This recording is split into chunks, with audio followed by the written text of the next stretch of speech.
What I want to do is, we're heading into another holiday weekend in the midst of this pandemic. Yesterday, the city of New Orleans, in terms of our caseload, and Dr. Vegno will dig a little bit deeper into this, 68 new cases in our city and an upward of 2,083 more in the state of Louisiana. As of today, 7,960 positive cases, still standing at 534 deaths in the city of New Orleans. The deaths that we've experienced, again, in a very short period of time, cannot be undervalued at all. At the end of the day, this is what our response is to this pandemic. It is between life and death. The 534 residents that I often think about, and I don't pull out my list often, but where we are in the city of New Orleans at this time, and with this being, meaning how we respond to the existing conditions in our city will continue to determine how well we do. This is serious. And so while we are seeing an uptick in cases, we're still better than the rest of the state of Louisiana. However, we could easily go back into community spread. We were there before. Of course, with public, you all following the guidelines, we were able to flatten that curve, reduce it at a rate of 94%.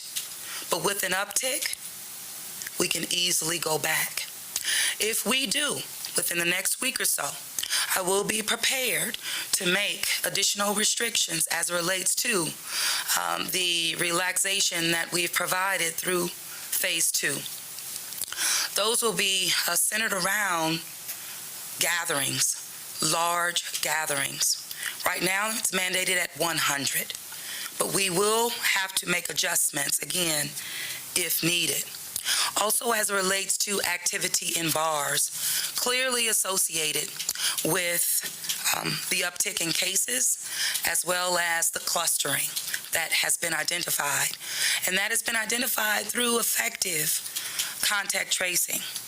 Improvements need to happen there, but what we know is that we can use the facts, and we've been able to trace people in terms of where they contracted the virus. And so with that, contact tracing is only as effective, again, short, limited time, because if we move into community spread, contact tracing means absolutely nothing.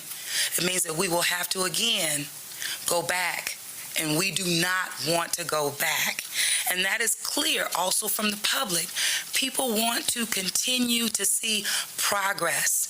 And that is a unified message that I'm hearing from the public. People want to continue to see progress. But there'll be no progress if we continue to not follow the guidelines in this city. What we experienced last week cannot be as it relates to this week. It cannot be. And also, I want to remind our public and those who were in that video pop-up second lines. Now, I know that many of our families who were there, you saw adults, you saw children. And I can say that the majority, I know, are students affiliated with the New Orleans Public Schools. So our actions right now, over the weekend, as we move into the next week, will have an immediate impact on whether or not our kids are back in school that first week in August. On yesterday, you heard from our New Orleans Public Schools, the leadership, announcing a very comprehensive plan to reopen schools again that first week in August. There is no guarantee, because it all depends on how we abide by the mandates outlined by the city of New Orleans. Cannot overstate that enough. In addition to that, we know that our kids need to be back in school, and particularly our young ones. They need to be on-site instruction and also creating a healthy environment for instructional leadership that comes from our teachers. who are very much concerned as well. So, tying it to, again, let's think about our children when we think about our actions this weekend and beyond. There have been over 170 reported large gatherings since we entered into phase 2. Over 3,100 now since we had our first case. We're on the ground, we're enforcing, we're doubling down on our efforts, and you'll hear a little bit more about that. Masks, they are mandatory in Orleans Parish. They are mandatory in Orleans Parish. I want to thank the businesses who have been abiding by the guidelines. I also want to thank a couple of businesses that I had to highlight to turn things around and very quickly, whether that was Walmart or whether that was Rouse's and others. They responded with action. Closure was not necessary because they responded, and therefore creating a healthy environment for their employees, a healthier environment, again, for customers.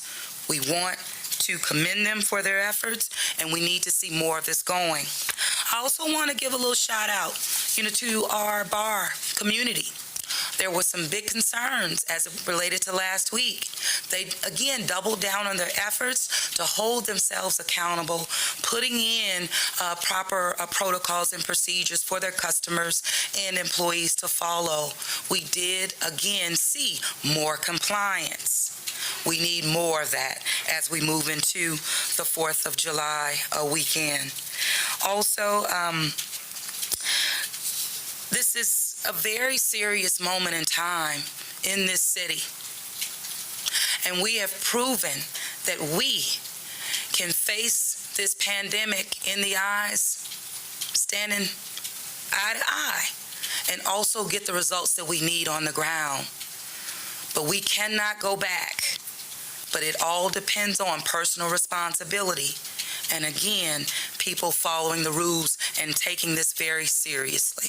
So with that, I'm going to ask Dr. Jennifer Vegno to come forward to give you more information, and we'll move through this press conference. And always we finish with questions and answers to therefore dig a little bit deeper also about what's on your mind or the questions that you may give as a response to what you're hearing this afternoon. So with that, Dr. Vegno.